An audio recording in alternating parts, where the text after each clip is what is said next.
tomorrow is going to be fascinating because the vote is now set on Brett Kavanaugh for Saturday. We'll get to all of that news in just a second. First, there is a bunch of it. So we begin with the fact that Republicans and one Democrat just passed Brett Kavanaugh through a cloture vote. So thank you once again, Harry Reid. Let me just begin with a big thank you to Senator Harry Reid, who killed the filibuster on judicial nominees way back in 2013, and Mitch McConnell, Cocaine Mitch, in his prescient, turtle-like fashion, said at the time, "You will come to regret this sooner than you think."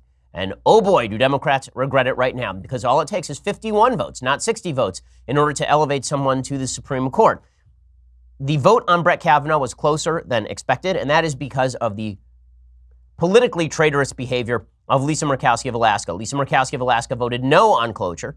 Joe Manchin of West Virginia, who wishes to retain his seat in the Senate, voted yes.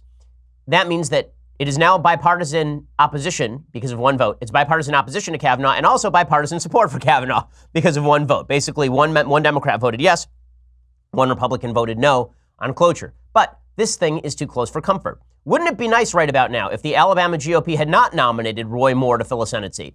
That would give me a little bit more breathing room. I think I'd feel a little bit happier about life right now. Suffice it to say, the odds are very much on Brett Kavanaugh's side in terms of being confirmed. Jeff Flake voted yes on cloture. Susan Collins voted yes on cloture. In order for Kavanaugh to go down right now, basically both those people have to switch their votes, or Joe Manchin has to switch his vote between cloture and a final vote. The final vote is designed to take place on Saturday. That is the goal. It's supposed to take place tomorrow.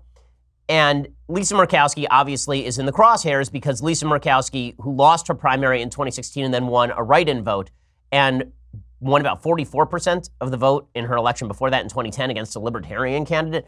She's not wildly popular in Alaska or anything like that, but she feels pretty secure because she's not up for re-election until 2022, and now she gets to burnish her feminist bona fides.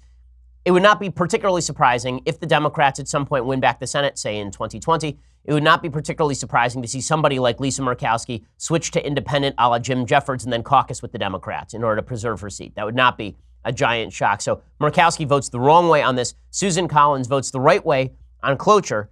She has in the past voted for cloture on particular measures and then voted against the nominee.